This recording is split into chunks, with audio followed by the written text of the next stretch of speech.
Update दे रहे थे।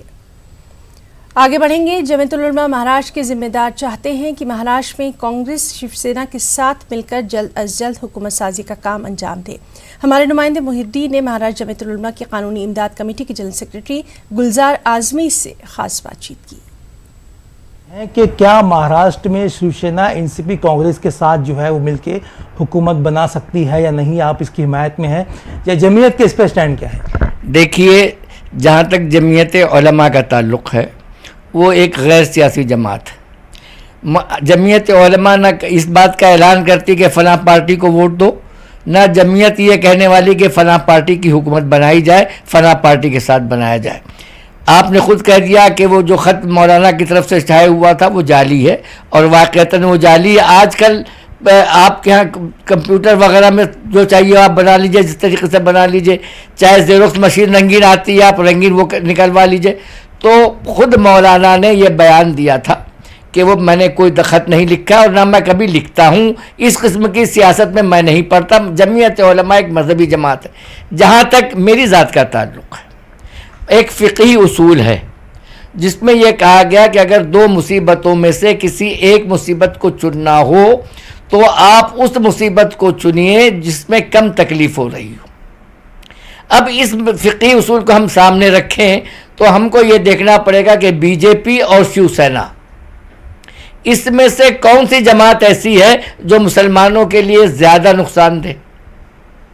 अब इस नुक्ते निगाह से हम देखेंगे तो बीजेपी जो है वो मुल्कगीर पार्टी है, और वो जब से हुकूमत में आई है मुसलमानों के जो इस्लामी शायर है उसको ख़त्म करने की कोशिश कर रही है। कहीं वो 3 तलाक़ में मुदाखलत कर रही है, कहीं किसी तरीके से मुसलमानों के लिए वो कह रही है कि यहाँ हिंदुस्तान से निकाल दिया जाएगा जो घुसपैठी हैं, फलाना ढिमाका है।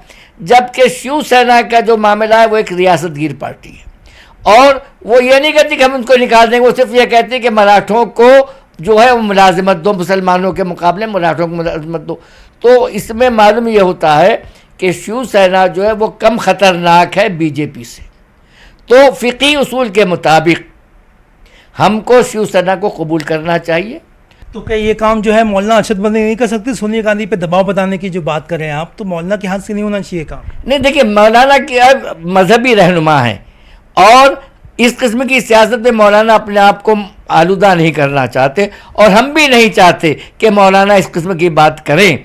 और मैं फिर कहता हूं कि मेरी अपनी ख्वाहिश तो यही है कि शिवसेना, कांग्रेस और एनसीपी मिलकर हुकूमत करें ताकि महाराष्ट्र के अवाम को ज़्यादा से ज़्यादा आसानी फराहम हो सके।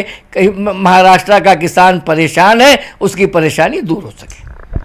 गुलजार आज़मी का ये कहना है कि फ़िक़ही उसूल के मुताबिक जो ज़्यादा ख़तरनाक है उसको छोड़कर जो है वो कम ख़तरनाक चीज़ को अपनाया जा सकता है। कैमरा पर्सन संतोष दिसले के साथ मुहिद्दीन, न्यूज़ 18 मुंबई। जेएनयू की बसारत से महरूम तलबा ने ITU पहुंचकर एहतजाज किया। जेएनयू नाबीना तालिब इल्म से बात की हमारे साथी शंकर आनंद ने। मैं दिल्ली पुलिस के पुराने मुख्यालय पे हूँ और यहाँ पर दिव्यांग छात्रों का प्रदर्शन चल रहा है। हमारे साथ में राघवेंद्र हैं, जिसको जेएनयू में योगी के नाम से भी जाना जाता है। आपको यहाँ पे जेएनयू के छात्र योगी बुलाते हैं, लेकिन जिस तरह से पिछले कुछ दिनों में उत्तर प्रदेश के भी कुछ छात्रों के साथ में जिस तरह से मारपीट हुई, खास तौर पे मैं शशि भूषण की बात कर रहा हूँ, इसको आप कैसे देखते हैं? पहले तो सभी दर्शकों को जय श्री राम, भारत माता की जय, वंदे मातरम, जय विवेकानंद। शशि भूषण को, मुझे, राघवेंद्र मिश्र और ऋषिराज, हम तीनों ब्लाइंड स्टूडेंट हैं। हम तीनों को जो है कि दिल्ली पुलिस ने घसीट कर पूरी बर्बरता के साथ मारा, जो कि असंवैधानिक है। आप किसी भी ब्लाइंड स्टूडेंट को जो भी पीसफुली प्रोटेस्ट करता है आप ऐसे नहीं मार सकते। अगर मान लीजिए ब्लाइंड स्टूडेंट अगर प्रोटेस्ट भी कर रहा है कुछ, तो आपकी दायित्व है, दिल्ली पुलिस का, प्रशासन का दायित्व है कि उसको अच्छी तरह से शिक्षा, स्वास्थ्य और सुरक्षा दीजिए। हमने मांगा क्या है? हम तो फ्री एजुकेशन मांग रहे हैं, फ्री हेल्थ मांग रहे हैं, फ्री सिक्योरिटी मांग रहे हैं। ये गुड गवर्नेंस की बेसिक क्वालिटी है।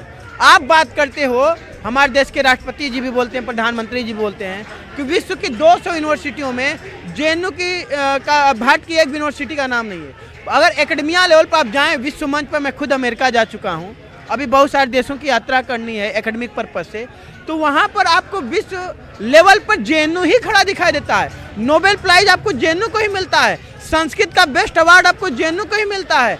साइंस में कैंसर पर जो बेस्ट रिसर्च होता है जेएनयू को मिलता है। अच्छे अच्छे IAS IPS प्रोफेसर जेएनयू के ही होते हैं। राम राज्य तभी बनेगा जब फ्री एजुकेशन, फ्री हेल्थ और फ्री सिक्योरिटी होगी। हमें किताब दीजिए, हमें बंदूक मत दीजिए। हम बंदूक नहीं लेना चाहते हाथ में, हम किताब लेना चाहते हैं। इसी के साथ जय श्री राम।